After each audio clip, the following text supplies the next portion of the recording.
The regular meeting of the Minneapolis Board of Estimate and Taxation for January 26, 2022 will now begin. Good afternoon. Welcome to the regular meeting of the Board of Estimate and Taxation for January 26, 2022. I'm Steve Brandt, the Vice President of the Board of Estimate and Taxation.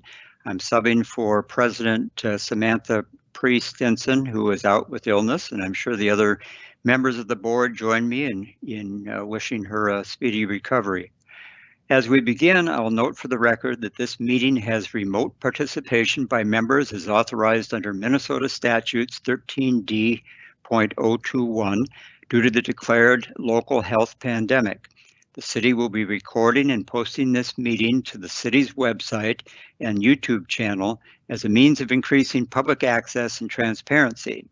This meeting is public and subject to the open meeting law.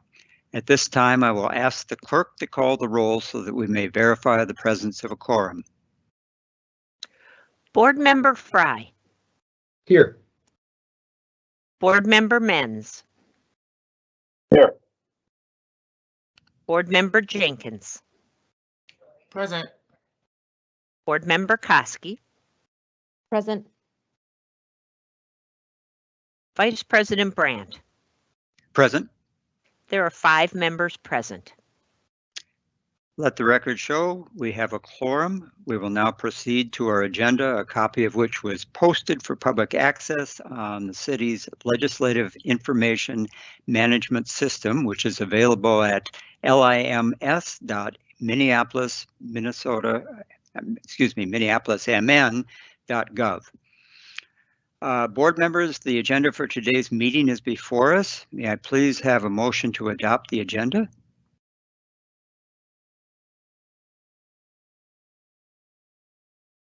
So moved. Is there a second? Second. We have a proper motion before us. Is there any discussion before the clerk calls the roll? With that, seeing none, I'll ask the clerk to call the roll. Mr. Chair, I had a brief question real quick, if that's all right. Go ahead. Thank you. And I'm using the chat function. I don't know if there's a different way thank you prefer thank you. to. Nope, that's perfectly fine. Okay. Yes, just a really minor point of clarification, and I'm happy to go over this point later when we get to the new business item, which is number 6. And the only clarification, it says passage of a resolution approving capital project bonding requests. The only clarification is that I believe this is a receive and file as opposed to an approval. I'm happy to discuss the matter later on as well, rather than making an amendment to the agenda. Okay, we can discuss that at that time. Is there a, let's see, I see no more discussion, so we will have the clerk call the roll on that motion to adopt the agenda. Board Member Fry. Aye. Board Member Menz. Aye. Board Member Jenkins. Aye. Board Member Koski. Aye. Vice President Brandt. Aye. There are 5 ayes. That motion passes and the agenda is adopted.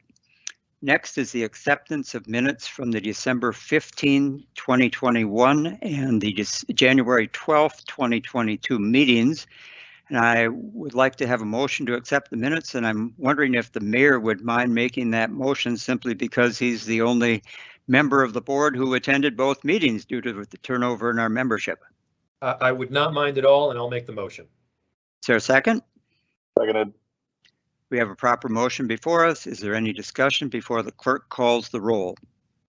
With that, seeing none, I'll ask the clerk to call the roll on the motion.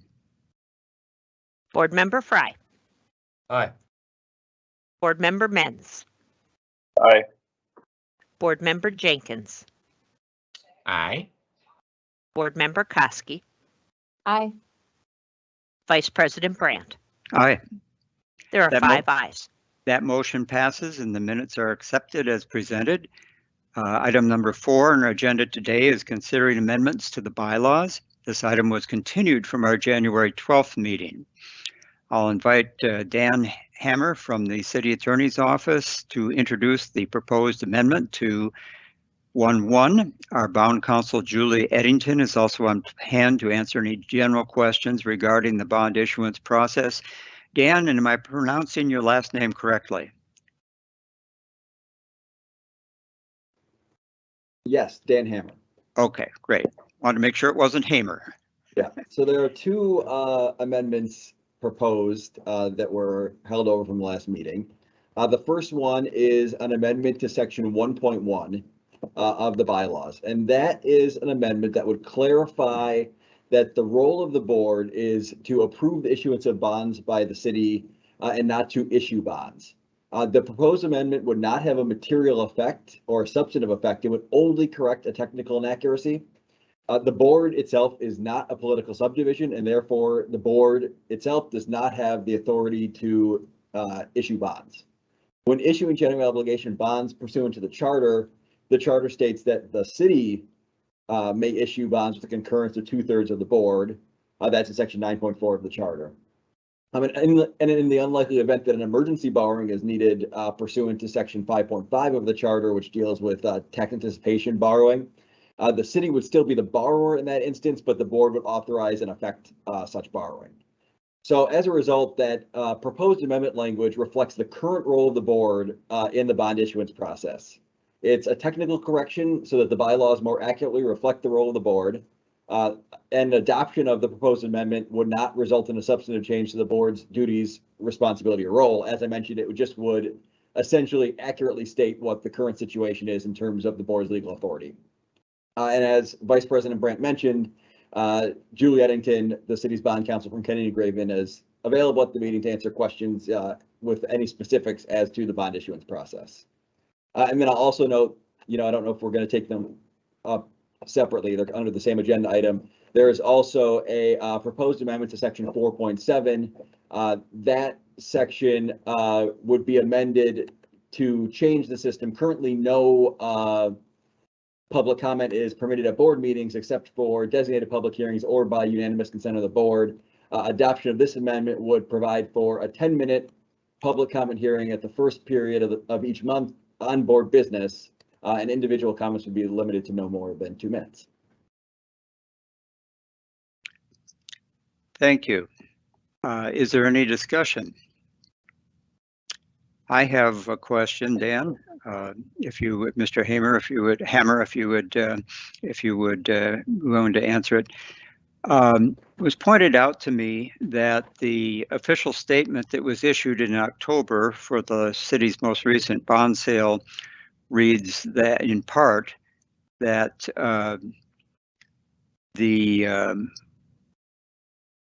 we go. By action of the city council or other governing body of a department requesting the sale of bonds, the Board of Estimate and Taxation may vote to incur indebtedness and issue and sell bonds and pledge the full faith and credit of the city for the payment of principal and interest. That seems different, I will grant, from the actual language of the charter, but it seems like there's a fair amount of confusion through various documents of the city that bear on this point. You're saying that as per the city charter, the board does not issue the bonds. It approves the issuance of the bonds and the city issues them. And I take that point. But here we have the official offering statement for our last bond sales saying something different. And I'm wondering if rather than act on this at this point, we might want to think about looking at all the various documentation that bears on this issue and getting it in sync somehow. Well, Vice President Brandt, I can't speak to, what other documents might be out there, and, maybe there would be some benefit in kind of going through and making sure that everything is consistent and accurate. I'm only speaking to this bylaw amendment. With respect to the official statement, that's an official statement that's issued, by the city as issuer of the bond. So I think that in general, that's consistent with what this bylaw amendment would be, which is just simply to say that, the city issues the bonds and the city cannot issue bonds without the concurrence of this board. Okay. Is there any practical legal effect if we vote one way or another on this proposed bylaw amendment, or would life continue as before? And then I'll recognize Mayor Fry. Go ahead and answer. Yeah, Vice President Brandt, I think you're correct. If this is a technical change that doesn't really have, a substantive effect. So the entire point was that during the bylaw review, it was noted that this language appeared to be slightly inaccurate as to the actual, authority of the board and the role of the board in the bond issuance process. But, it's only a statement of purpose in the board's bylaws. So, adopting it or not adopting it, I don't think would not have a substantial effect or a material effect on the bond issuance process. It's going to stay the same either way. Thank you. Mayor Fry?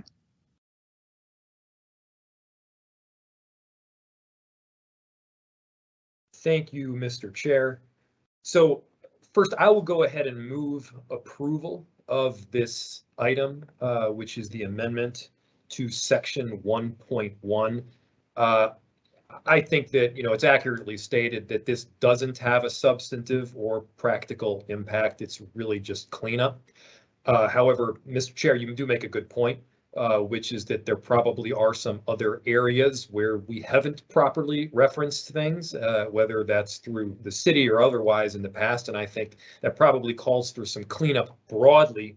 But I think part of the cleanup is right here in our bylaws themselves. And so I will move approval, and additionally, I'll state that I think we can kind of go back and have a glance to see other instances when we've incorrectly labeled approval when it should be issued, or issued when it should have been approval. But in this case, it's clear that the BET only has the authority to approve the issuance as opposed to issue themselves. So I think it makes sense to make the change ourselves. We have a motion before us, a proper motion. Is there any do we have a second? Second. Okay, we have a second. Is there any discussion before the clerk calls the roll on the motion to amend section 1.1 of the bylaws? A 2/3 vote is required on this bylaws amendment. Okay, with that, seeing none, I will ask the clerk to call the roll on the motion. Board Member Fry. Aye. Board Member Menz. Aye. Board Member Jenkins. Aye. Board Member Koski. Aye. Vice President Brandt. Brandt votes no. That clerk, will you announce the results?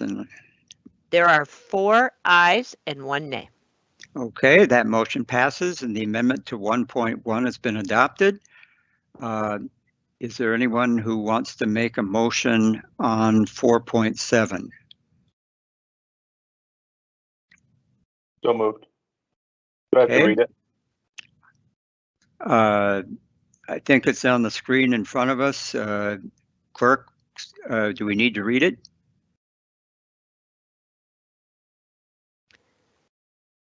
You do not need to read it unless you choose to. Okay, well, maybe in the interest of transparency, the change would be that at the first board meeting of each month, comments shall be allowed from members of the public on the subject of board business. Those wishing to speak shall be given up to 2 minutes each to address the board. This open time shall be limited to no greater than 10 minutes per applicable meeting. Otherwise, no one except members of the boards or city officials who have requested to appear before it shall be at liberty to address the board. Is there a second? Second. Okay, we have a proper motion before us. Is there any discussion? Mayor Fry? Thank you, Mr. Chair. I had what I hope will be a friendly amendment. I sort of understand the general will and the goal of putting this particular amendment forward, and I respect it. What I'm hoping to do is change the first sentence, or the end of the first sentence, to state on the subject of board business appearing on the agenda on that date. Are you moving that? If there's the ability to do a friendly amendment, I'm happy to do that. Otherwise, yes, for procedural items, Mr. Chair, if it's your will, I'm happy to move it myself, the amendment. Why don't you move it? I'll second it. Thank you. Okay, So I'll go ahead and move it. And just the purpose, the underlying purpose is that so the topics discussed wouldn't be over anything related to the budget on any day, but rather something that appears on the agenda on that date. Okay, we have a proper motion before us. I see that Council President Jenkins would like to speak, followed by Commissioner Menz. So I was in queue to speak to the main motion, so I'm not sure if now that we have an amendment with a proper second, if it's appropriate to speak to the main. Why don't you hold your comment until we act on the amendment to the amendment, and then we will come back to you. That's what I was thinking. Commissioner Menz. Thank you, Vice President Brandt. I hear the mayor's concerns about the board business, and I think that the reason it was put in there is to sort of clarify that we don't want to limit to the first board meeting of the month and then not give people the opportunity if there are 2 meetings. So maybe there could be clarification around the board business of that month, or we could just eliminate at the first board meeting each month. We could just say at each board meeting. Those would be possible amendments in response to Mayor Fry's friendly amendment. I would just point out that at the first meeting of the month, we wouldn't necessarily know what's on the agenda for the second meeting of the month, but the mayor indicates he's fine with your amendment. So could the clerk please restate the motion of the amendment? Mr. Chair, perhaps the maker of the motion can clarify it so that the clerk can accurately capture what the language should read. Does that mean? Mr. Menz, can you clarify the amendment? Just the wording? Yes.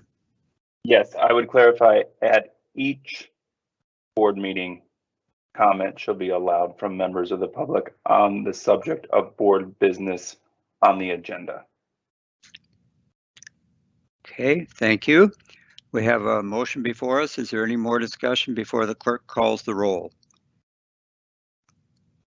Okay, with that seeing none, I'll ask the clerk to call the roll on the motion on the Menz amendment. Board Member Fry. I believe Mr. Carl, our clerk, had a comment. Go ahead, Mr. Carl. I'm sorry, Mr. Chair and members, I was only attempting to clarify there was comments about the first meeting versus each meeting. And later on in the agenda, of course, you know, we're getting ready to adopt a calendar of regular meetings. And in most of the months, there's only 1 meeting per month. So I just wanted to clarify that in most of the months, you won't actually have more than 1 meeting. Okay, the clerk will call the roll on the Menz amendment. Board Member Fry. Aye. Board Member Menz. Aye. Board Member Jenkins. Aye. Board Member Koski. Aye. Vice President Brandt. Aye. There are 5 ayes. The motion passes, and we are back to the amendment, I believe, moved by the mayor on 4-7. Can the clerk remind me who did move it? I know the mayor made a friendly amendment. Board Member Menz. Okay, Board Member Menz moved it. The initial motion. And as I recall, Council President Jenkins wanted to discuss, had a comment to make on that.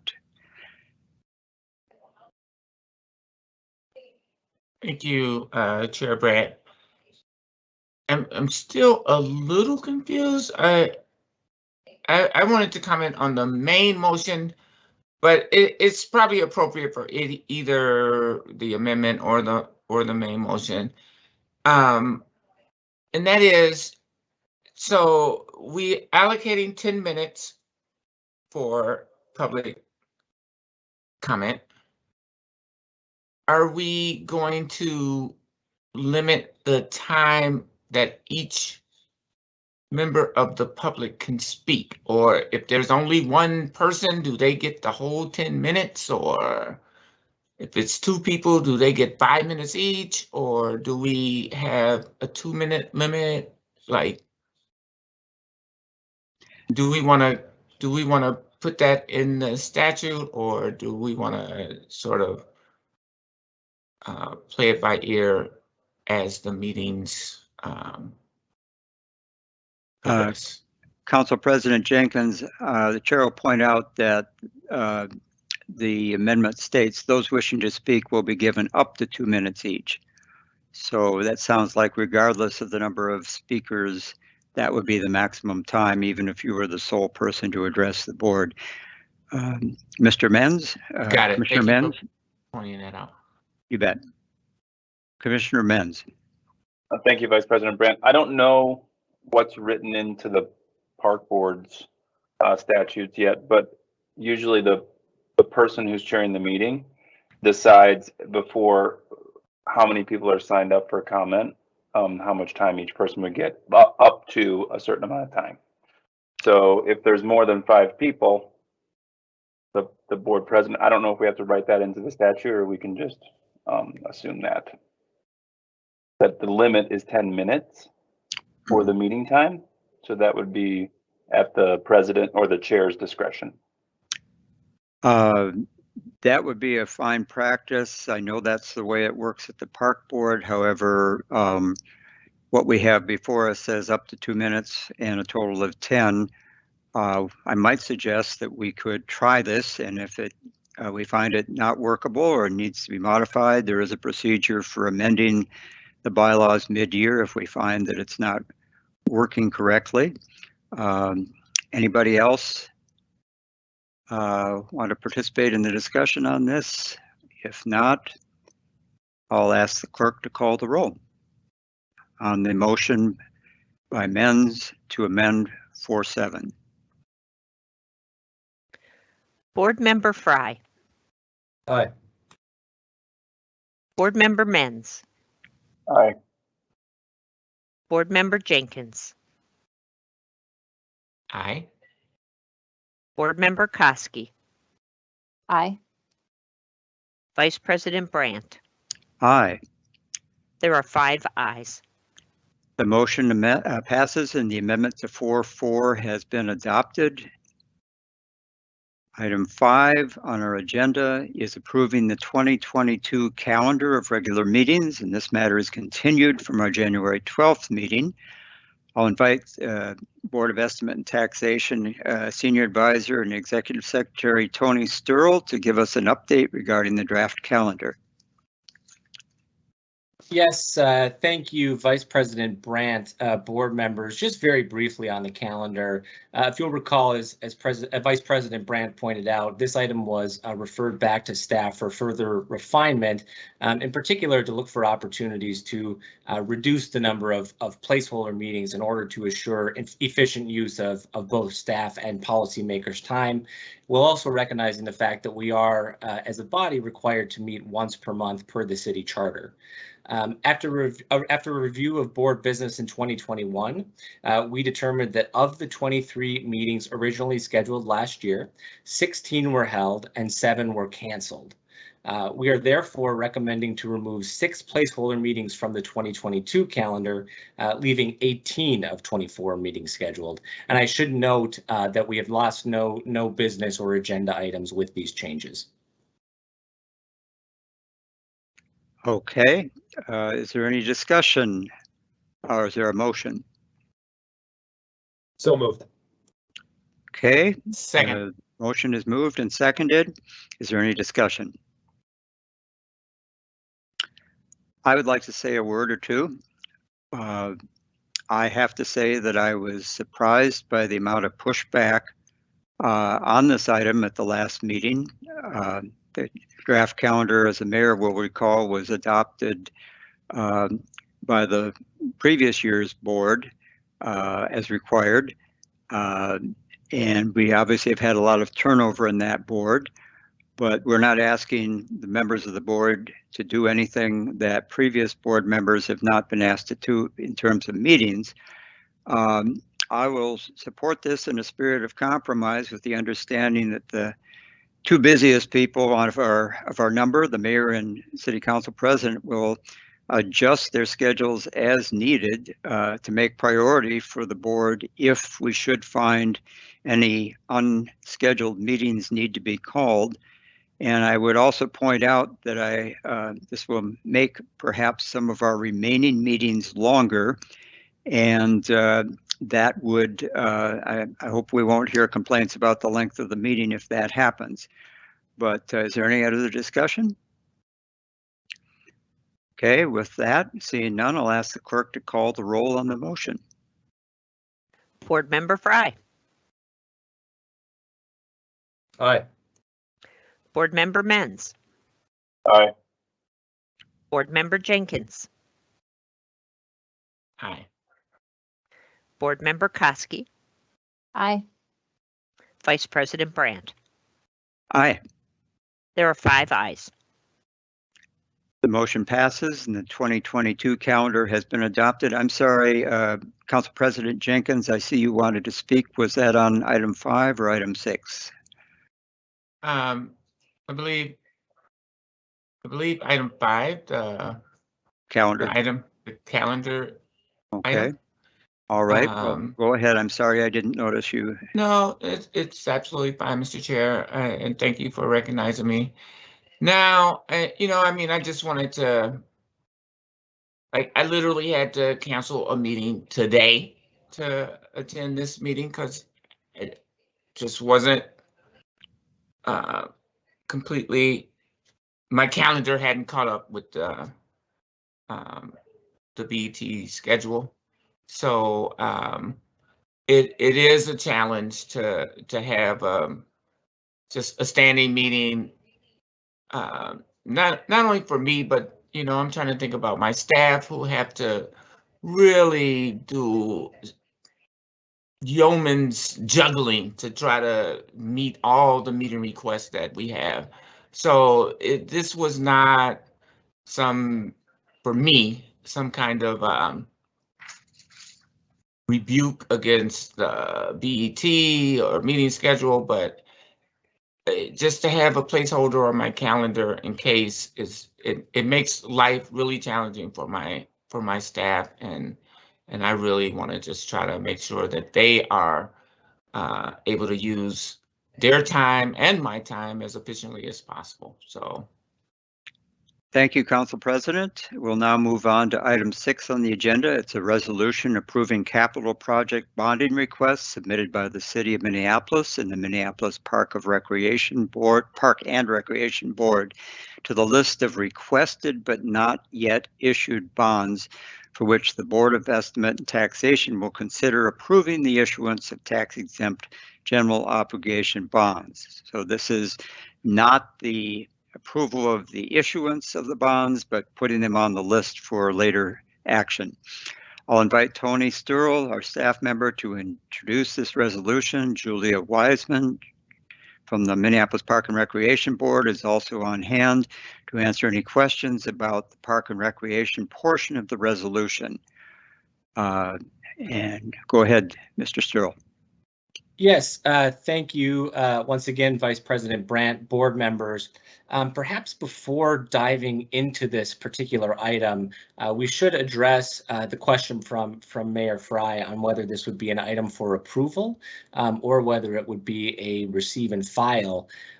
My understanding is that because we are taking the action of actively taking the action of adding these items to the list of projects for which bonds have been requested but not yet issued, that this would be an item of approval for the board. But I would like to perhaps ask the clerk if they could speak to that procedural matter.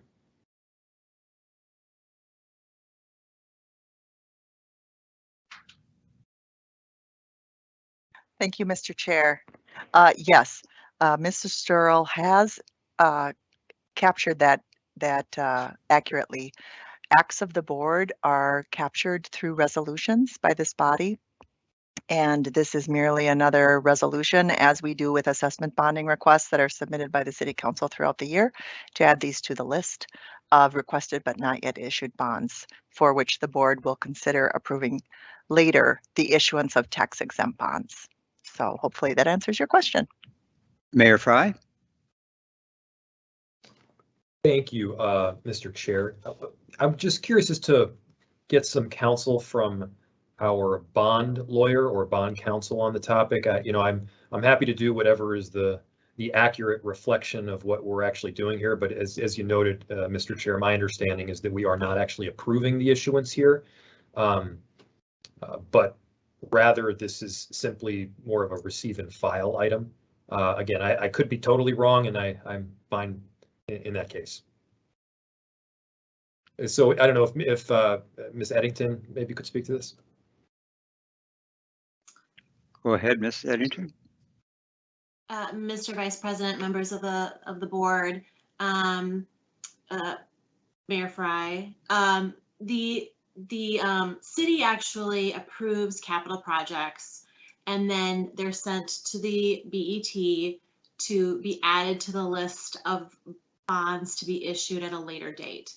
So the action for the board is to take that information, add it to your list, and then at the time that we are bonding for these items, then the board would have the opportunity to approve resolutions with respect to the bonding itself. Thank you. That's my understanding as well. Do we have a motion to approve the resolution?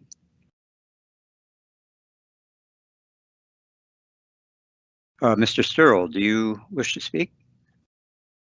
Oh, no, my apologies, Vice President Okay. Brandt, board members. If you are making a motion to approve, I will defer my comments until the discussion period if you'd still like me to present on this item. Thank you. Why don't we see if there's a motion to get the matter before us? I thought we were going to have a presentation so we can determine. It seems appropriate to get it before us formally and then have the presentation. Is that the opposite of the way the council handles business? You'll have to help me here. Well, it's the opposite of the way the council handles, Okay. but I'm not sure how BET. Fair enough. Let's have the completion of the presentation. Mr. Sturl, do you have any more to add? My apologies, Vice President Brandt. I'll admit I'm having a slight degree of difficulty in tracking where things stand. I just want to be certain that I correctly heard the bond counsel. And if I did mishear you or I'm misrepresenting what you said in any way, I do apologize. It sounded as if you were suggesting that this should in fact be a receive and file as opposed to a motion for approval.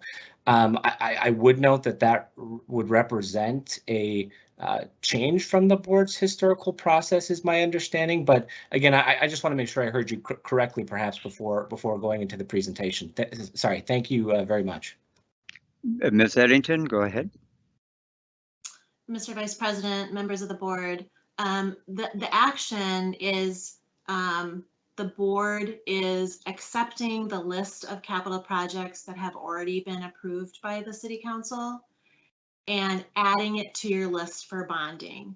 The BET does not need to approve the capital projects that are on the list, but merely add those capital projects to your list for later on. When bonding does occur, then you would have an authorizing resolution and a bond resolution to approve the issuance of bonds related to these capital projects. And Ms. Eddington, if I may piggyback on that, if there was a project on the list that members of the board found to be problematic, I assume it would be less disruptive to raise that objection now and either maintain or delete that project from the list than to do it when you're actually at the point of a bond sale.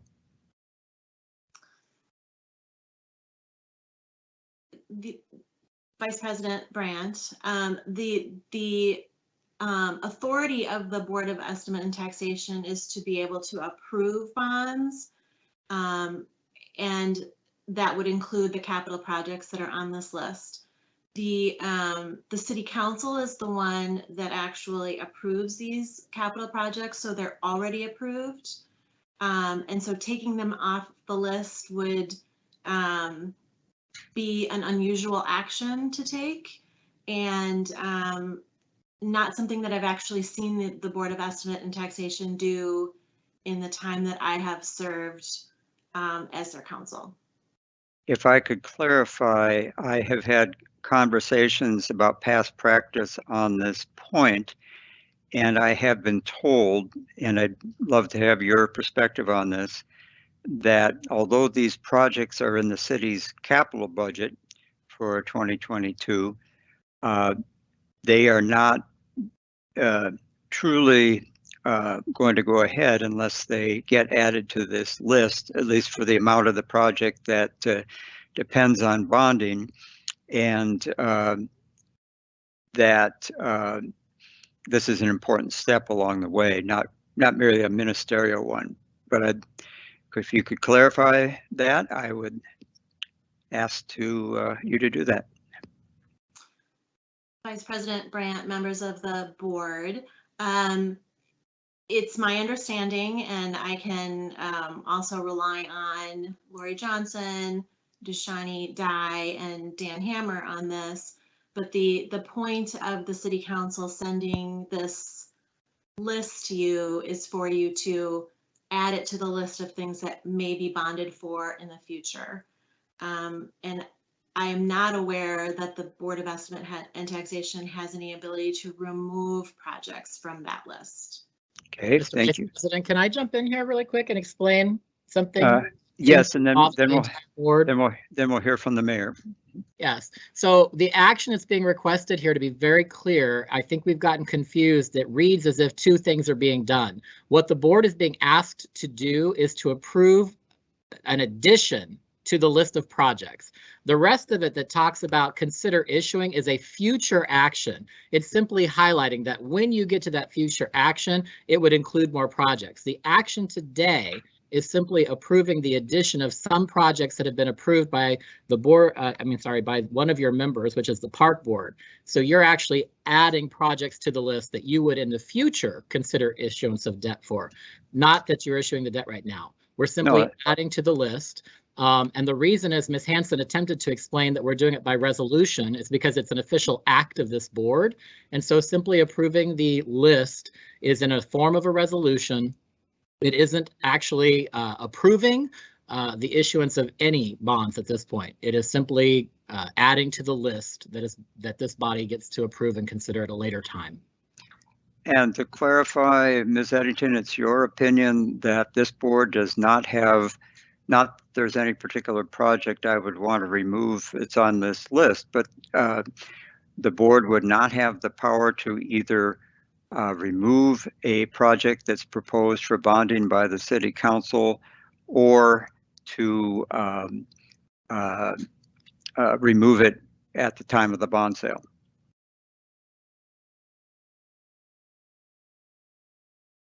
Vice President Brandt, members of the board, the list is the list, and in the future, when there is bonds to be considered, at that time, the BET can either approve the bonding for the projects or not approve the bonding for the projects. And that is your authority set forth in section 9.4 of the charter.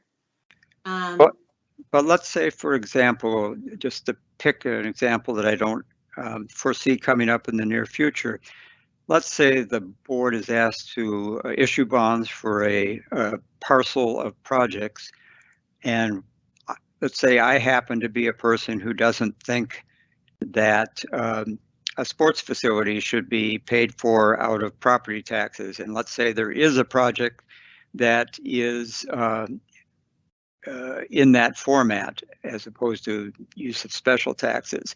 Are you saying that there would or would not be a chance at the time of a bond sale for me as a board member to move and try and win support for taking that project out of the bond sale list? Not this list, but the actual bond issuance. Vice President Brandt, members of the board, when at some time in the future, when this comes up for bonding, that would be the time that you would want to discuss that. The board does have the ability to say yay or nay on a bond. What happens in that bond process is that the finance department gets together with the executive secretary. They move forward with many bonding projects at once.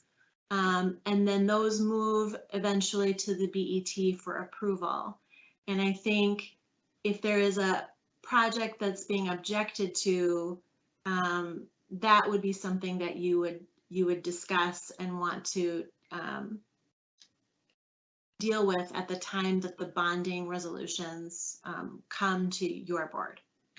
So I know the mayor wants to speak and has been patient, but just to clarify, do we vote on the issuance of bonds as a package, including many projects, or do we vote? Are we free to remove an individual project from that package if there is a majority? And the question being that you'd like to, for example, potentially take a project out of this list that you're. No, not this. Well, okay. When would be the appropriate point to remove a project? My sense is that when the bond issuance comes before the board, the actual issuance, that it's pretty much a package deal,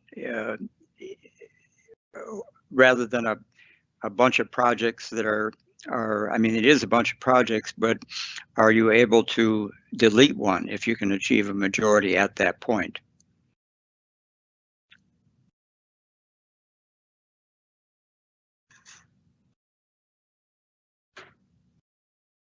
Vice President Brandt, members of the board, that is a conversation that the BET can have at some point.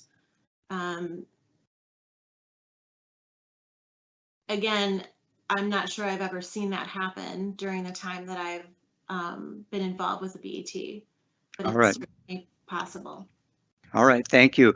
Mayor Fry, followed by Commissioner Menz and Council President Jenkins. So we really should get a clear legal opinion on this particular issue because this would have a massive, massive shift and have major repercussions on both the city council and their authority, as well as the park board and theirs. The way that this has always been done, in my understanding of the way that the law itself is interpreted, is that the Board of Estimate and Taxation at the following subsequent meeting has the ability to approve or deny the issuance of the bond, and they have every ability to vote yes or no on the bond itself. But that bond is inclusive of a number of different capital projects which have already been vetted by staff and then have been approved by the respective bodies. And so, of course, this body, the Board of Estimate and Taxation, should have the full authority to approve yes or no on the bond. But I feel very strongly that both the law as well as just the good public policy would say that this board could not then remove or add to the specific items that are within the bond itself, because those have already been vetted in full by the respective bodies. So, I mean, that's actually why I think this particular language is important for today, because indeed we aren't approving the final bond. We're simply seeing this information, we're forwarding it on to the next meeting where the decision will be made as to whether to vote yes or no on the bond itself. And we have no authority to remove one of the items from within it. This is a really important piece here. Commissioner Menz. I would agree with it, that does get really fine-tuned. So it seems like we have to bring them as a whole package, and that's sort of what I understood. And I know that the park board has already approved these projects based on resolution from our body. The question that I have that might be not a smart question, how big is the list and where do we access the list? So, and also to suggest maybe the mayor would like to just change the amendment to accepting the addition instead of approving the addition. I don't know if that would clarify more of like a receive and file, if I'm understanding that correctly. But where is the list and how big is it? Council President Jenkins.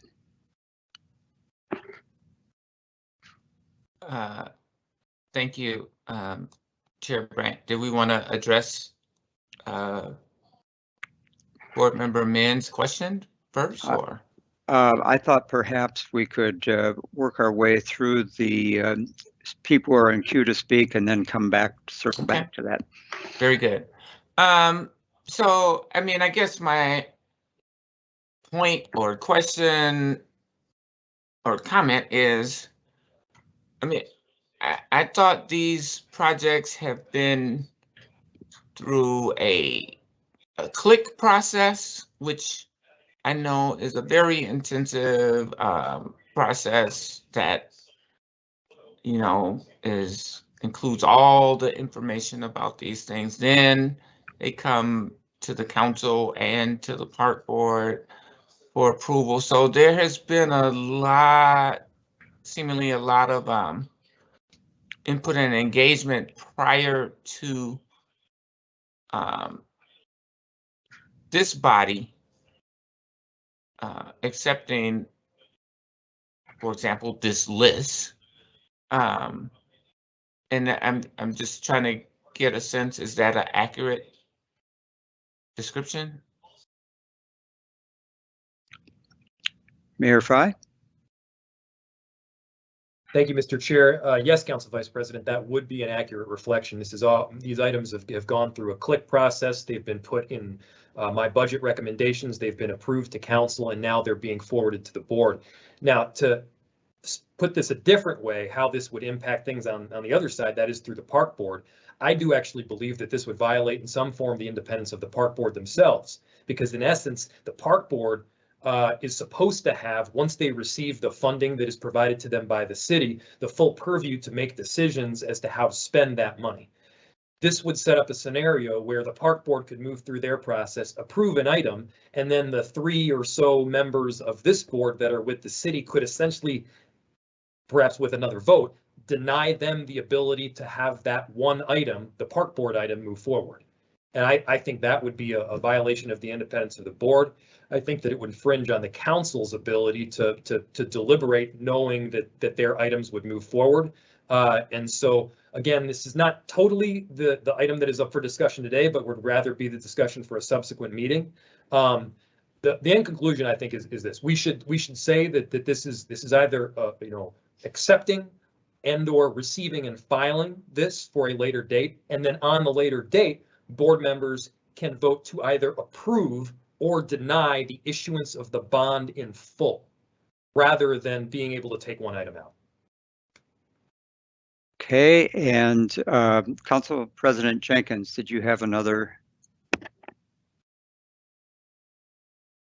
No, that was my only comment. All right. I was just correcting Mayor Fry, who Okay. referred to me as Council Vice President. Old habits die hard. I wondered if someone could address Commissioner Menz's question of where is the list and how big is the list? Commissioner Menz, I assume you mean items beyond what's in the list before us today? Yes, previous items that are on the list, because I'm assuming that this isn't putting any prioritization on the list. It's just adding them to the list. And Mr. Sturl, perhaps you could clarify whether there has been a previous adoption of a list of projects since the last bond sale in October. Yes, thank you, Vice President Brandt and Commissioner Menz, and thanks all for the good discussion. Yes, there have been 2 special assessment bonds that have been approved since the last bond sale that took place in October. So the current list of projects for which bonds have been requested but not yet issued includes those 2 special assessment bonds. It also includes bonds from the prior sale where bond authorization still remains, so where we did not bond up to the full authorization amount. That list currently stands at approximately $30,000, or sorry, approximately $30 million. One thing I will mention, and I was going to note this in the presentation, is, as this body knows, I myself have been in this role for a limited amount of time, and somewhere within the exchange of senior advisors that have served this board, some of the previous upkeep of the list will need some additional maintenance. So prior to the list being finalized, my hope had been, after the action taken by the body today, to go back and review further out bond sales that occurred in the previous years to ensure there are no additional projects with bond authorizations remaining. Though I will note for the body that, of course, the further back in time we go, the fewer that those projects should be. One last thing just to perhaps note is, I would recommend perhaps some slight caution in how we approach this matter today. The process that is being followed today is the process that has existed for many decades. And changes that are being recommended, I think, are always very important to review that, make sure we're doing it right. I fully think that, obviously an important thing to do, but they do reflect changes. So with that, I'll turn it back over to you. Thank you. So you're saying that there are projects that are remaining on the approved list, but for which bonds were not fully issued because of the cash flow timing. They weren't necessary at that bond sale because it was felt there was enough to finance them through a subsequent bond sale. That is correct, Vice President Brandt. Okay. Do we want to also get a presentation from Ms. Wiseman representing the Park Board? I'm sorry, I think I misstated your full name earlier, Julie.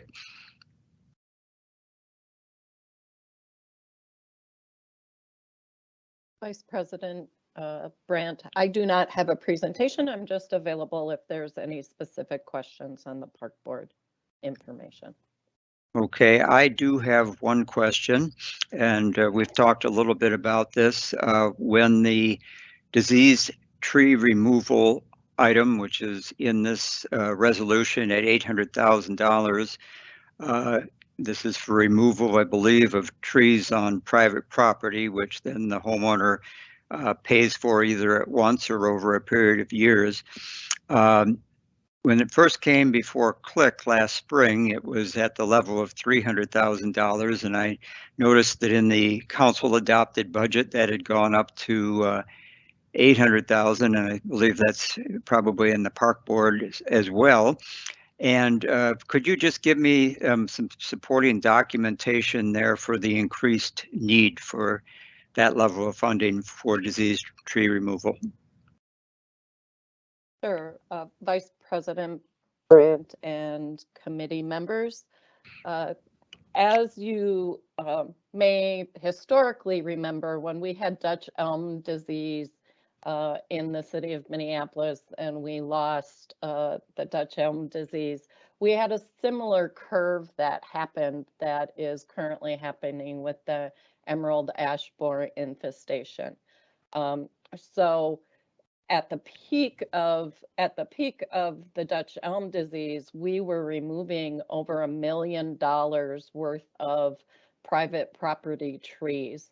What happened is in 2019, prior to the infestation of the emerald ash borer in our ash trees, we were removing approximately $300,000 worth of diseased private property trees in a given year. Since emerald ash borer has taken its hold on our city, we had an estimated canopy of about 200,000 ash trees within the city of Minneapolis. We have now in 2020 and 2021, in 2020, we removed over $780,000 worth of private property trees due to the infestation and disease. And in 2021, I just checked the numbers today as invoices are still processing for 2021, and we have removed over $1 million worth of private property trees due to disease and emerald ash borer. Very good. Thank you for answering that question. I have one additional question related to the list that I was hoping we could discuss today, and that has to do with the a project that appears actually in several categories, and that is the Hiawatha Training and Recruitment Center, which, as many of you will recall, has been a fairly controversial project. It's one I happen to support very much, but the last and Click recommended that the project move ahead. The last I read about this project in about September or October, the council had voted to go ahead with the relocation of the water maintenance operations to its Phillips campus, but had turned down the idea of building a training and recruitment center on the site. And so I was surprised to see it turn up on the list, and I was wondering if anybody is able to address the status of council authorization for the project.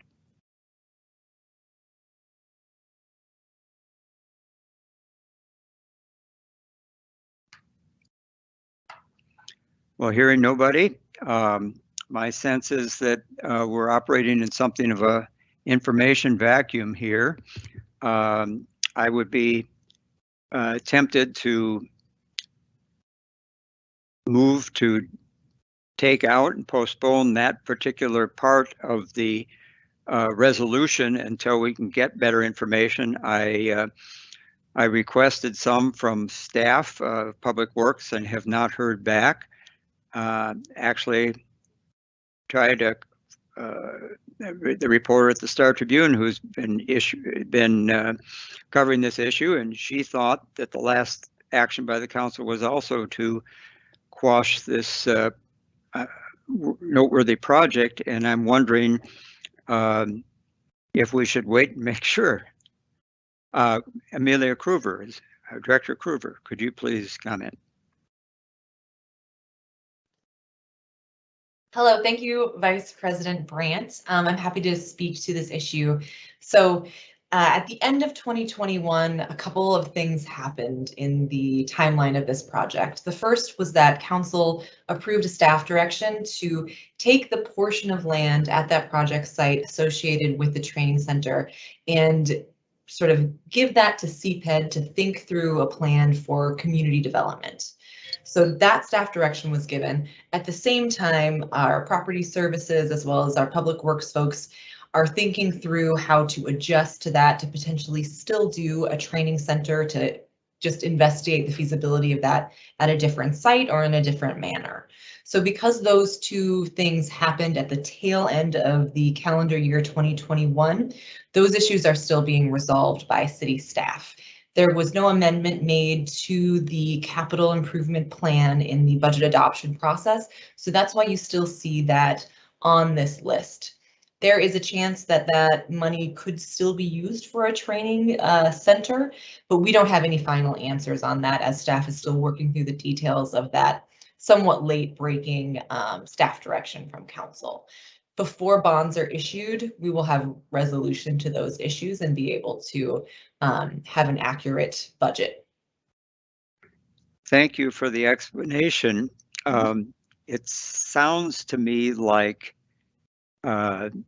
this is a project that is not yet fully baked and would be unlikely to use money from us, say, a spring bond sale in a timely fashion. I know there are arbitrage rules that have to be heeded.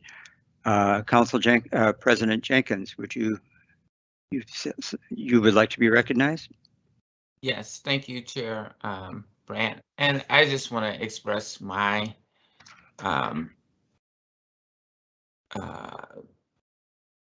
deep commitment and desire to have a training center to really prepare communities of color to be able to move into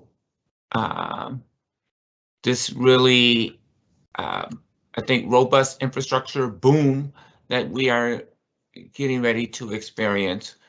And so, you know, the issue has not been resolved.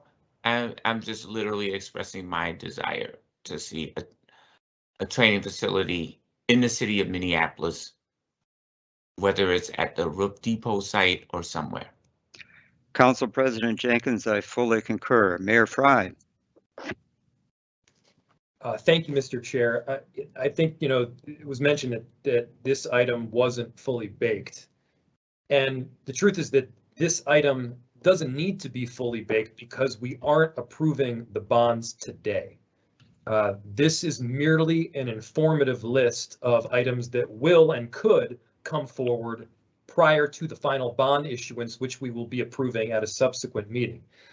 And this is really, I think, at the root of my concern here is what we're talking about right now is that all of these discussions as to whether we like this project or don't like that project, we like this park board investment or we don't like that park board investment, those are conversations, the substance of which should happen at those respective boards that have done the work with their staff. Just to reiterate, I am adamantly opposed to this board reevaluating each one of those individualized items after the fact. I think that it leads us down a very scary road, not to mention, I don't believe that it is the purview of this board from a legal perspective either. Mayor Fry, I concur with your earlier suggestion that we get some legal clarity around that issue. Is there a process by which we should pursue that if it's the will of the board? Mr. Vice President? Yes.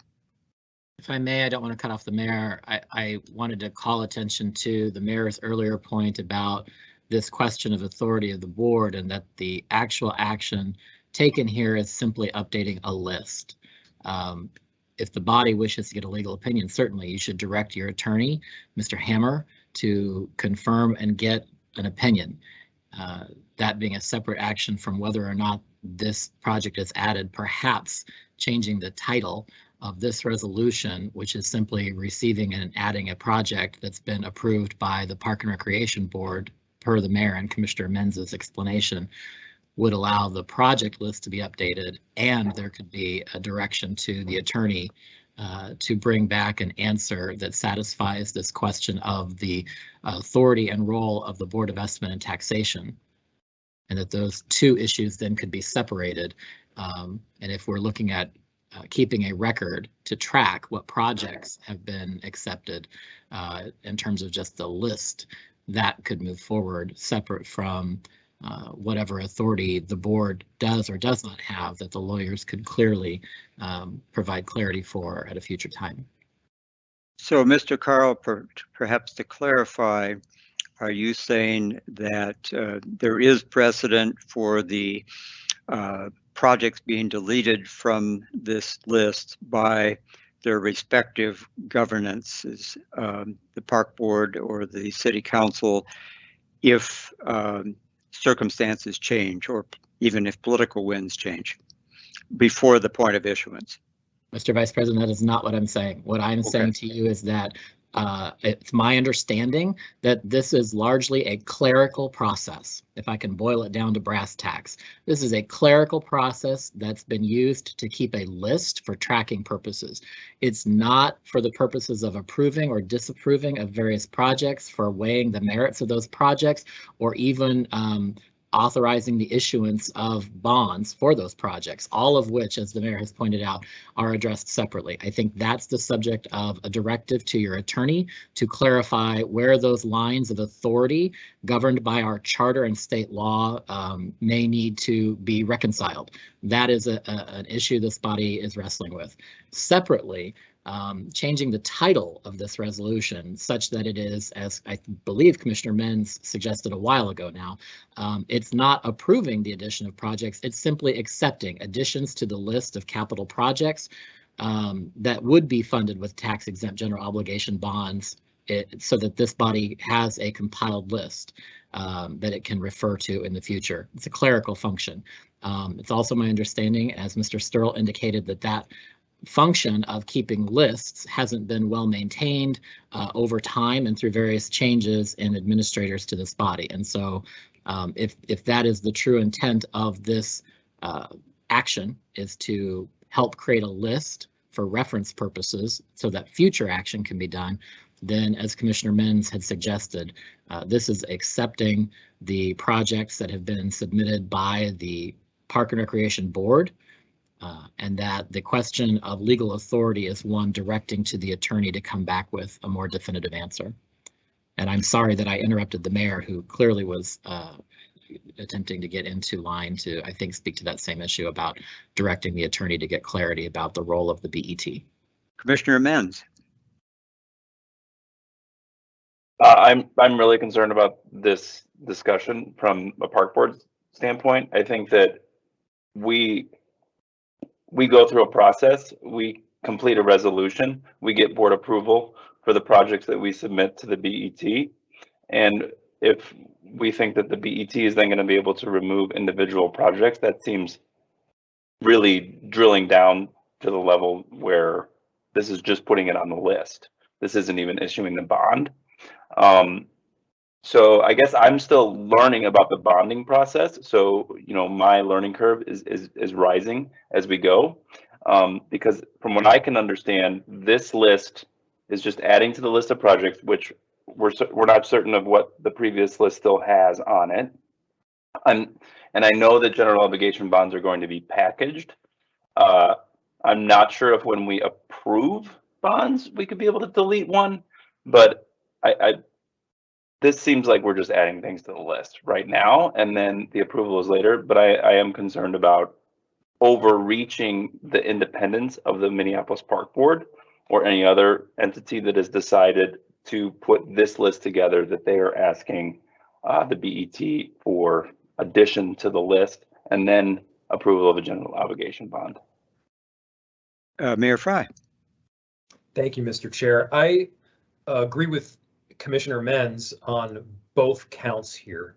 The first, I believe he made a suggestion, which I will put into a formalized motion, and that suggestion was change the word approved here to either accept or receive and file. Either one is fine. Just for purposes of, I believe, Commissioner Menz's comment earlier, I'll move to go ahead and accept rather than approve, or to amend so that it says accept rather than approve. And then, Mr. Chair, I have an additional comment right after that. There's a motion to change the word approve to accept. Commissioner Menz seconds. Is there discussion?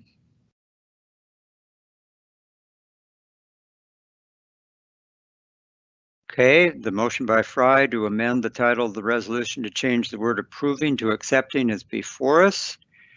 There being no further discussion, I'll ask the clerk to call the roll. Board Member Fry. Aye. Board Member Menz. Aye. Board Member Jenkins. Aye. Board Member Koski. Aye. Vice President Brandt. Nay? There are 4 ayes and 1 nay. Okay, the mayor's amendment is adopted.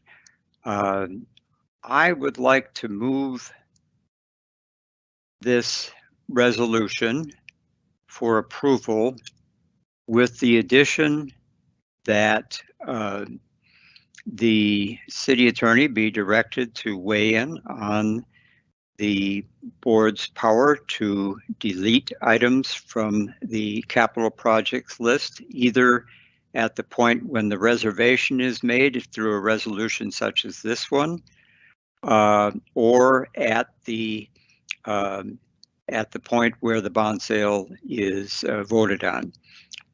That's my motion. Is there a second? Mayor Fry, seconds? Mr. Chair, could we separate out those 2 items so that we approve the underlying motion, and then we can issue the staff direction, which I do agree with. That would be, I think, more helpful. Fair enough. I'll withdraw the second part of that and move the resolution. Is there a second? I'll second that. Okay. Is there any discussion?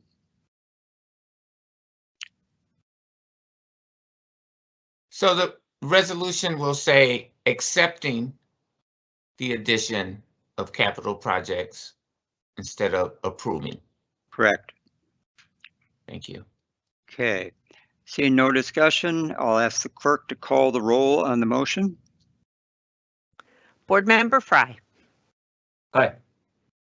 Board Member Menz. Aye. Board Member Jenkins. Aye. Board Member Koski. Aye. Vice President Brandt. Aye. There are 5 ayes.